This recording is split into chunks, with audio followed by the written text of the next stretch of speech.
అండి. అస్సలాముఅలైకుం. నమస్తే. Welcome to Shahnaz vlogs. ఈరోజు మన నెల్లూరు స్పెషల్ అయిన పప్పుల్స్‌ని తయారు చేసి చూపిస్తాను.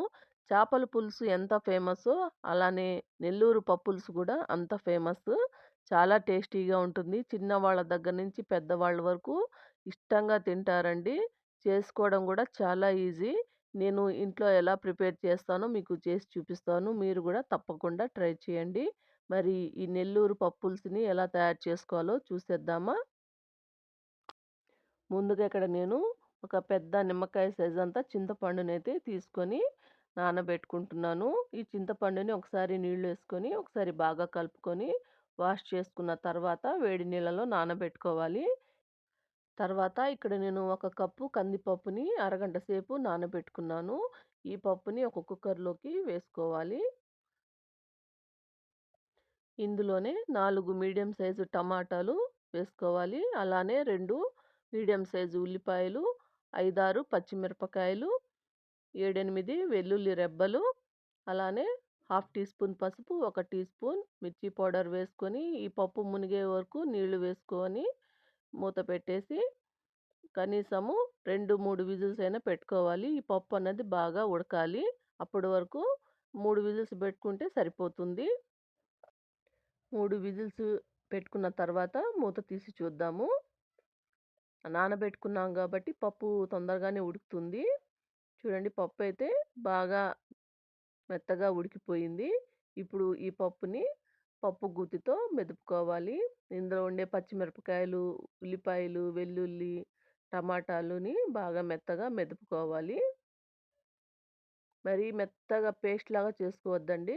కొంచెం మెత్తగానే మెదుపుకోండి. చూడండి ఈ విధంగా మెదుపుకున్న తర్వాత ఇందులో 1 టీ స్పూన్ ధనియా పౌడర్, రుచి తగ్గట్టు సాల్ట్ వేసుకొని, ఒక రెమ్మ కరివేపాకుని ఈ విధంగా తుంచి వేసుకోండి. అప్పుడే ఫ్లేవర్ బాగా ఉంటుంది. ఈ విధంగా వేసుకున్న తర్వాత ఇందులో మనము చింతపండు రసాన్ని వేసుకోవాలి. వేసుకొని ఒకసారి బాగా కలుపుకోవాలి. కలుపుకున్న తర్వాత మనకి ఎంత పల్చగా కావాలో అంత నీళ్లు వేసుకోవాలి. పప్పుల్స్ అంటే కొద్దిగా పల్చగానే ఉండాలండి. మరీ గట్టిగా ఉండకూడదు.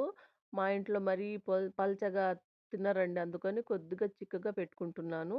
ఇప్పుడు ఈ పప్పుని స్టవ్ మీద పెట్టుకొని 2, 3 పొంగులు వచ్చే వరకు ఉడికించుకోవాలి. చాలామంది ఏంటంటే తాలింపు పెట్టుకున్న తర్వాత పప్పుని ఉడికించుకుంటారు.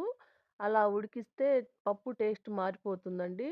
ఎప్పుడైనా మనము పప్పులుసు పెట్టుకునేటప్పుడు ఉడికించుకున్న తర్వాత లాస్ట్‌గా తాలింపు అన్నది మనం పెట్టుకోవాలి. ముందే వేసేస్తే రుచి అంతగా బావుండదు. చూడండి ఈ విధంగా బాగా పప్పు అన్నది మరగాలి. తర్వాత కొద్దిగా కొత్తిమీర వేసుకొని ఒకసారి బాగా కలుపుకొని స్టవ్‌ని ఆఫ్ చేసేసి ఒక గిన్నెలోకి వేసుకుందాము ఈ పప్పుని. ఇప్పుడు తాలింపు పెట్టుకుందాము. ఇప్పుడు స్టవ్ వెలిగించుకొని ఒక ప్యాన్‌లో 3 టేబుల్ స్పూన్స్ ఆయిల్ వేసుకోవాలి. ఆయిల్ హీటెక్కిన తర్వాత ఆవాలు, జీలకర్ర వేసుకోవాలి. తర్వాత కచ్చా పచ్చాగా దంచిన వెల్లుల్లి రెబ్బలు, అలానే ఉల్లిపాయలు, తరిగిన ఉల్లిపాయలు, 3 ఎండుమిరపకాయలు, ఒక రెమ్మ కరివేపాకు వేసుకొని ఈ మీడియం ఫ్లేమ్‌లో ఈ ఉల్లిపాయలు మట్టుకు బాగా ఎర్రగా ఫ్రై చేసుకోవాలి. తాలింపు అన్నది బాగా ఎర్రగా ఫ్రై అవ్వాలి. చూడండి ఈ విధంగా బాగా ఫ్రై అయిన తర్వాత ఇందులో కొద్దిగా ఇంగువని వేసుకుందాము. మంచి ఫ్లేవర్ వస్తుంది. ఇలా ఇంగువని వేసుకున్న తర్వాత స్టవ్ ఆఫ్ చేసేసి ఈ తాలింపుని పప్పులోకి వేసుకుందాము. ఇది మటుకు మీరు ఒకటి గుర్తుపెట్టుకోండి. తాలింపు ఎప్పుడు వేసినా వెంటనే మూత పెట్టేయాలి. మా అమ్మ మాకు వంటలు నేర్పించేటప్పుడు ఇది చెప్పేది. ఎప్పుడైనా తాలింపు పెట్టినప్పుడు మూత పెట్టేస్తే ఆ తాలింపు అన్నది పప్పుకి బాగా పట్టేసి మంచి ఫ్లేవర్, టేస్ట్ వస్తుందని. 2 నిమిషాలు మూత పెట్టేసి తీసిన తర్వాత చూడండి పప్పు అన్నది చాలా బాగా వచ్చింది.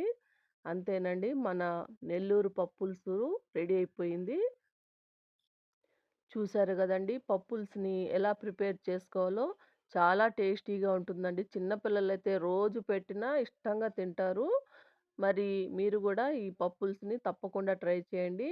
దీనికి కాంబినేషన్‌గా ఎండు చేపైనా, ఆమ్లెట్ అయినా, ఎటువంటి ఫ్రై అంటే బెండకాయ ఫ్రై, వంకాయ ఫ్రై, నాన్ వెజ్‌లో fish fry, mutton fry, chicken fry ఒక్కటి గాదండి. ఏదైనా సూపర్‌గా ఉంటుంది. మీరైతే తప్పకుండా ట్రై చేయండి.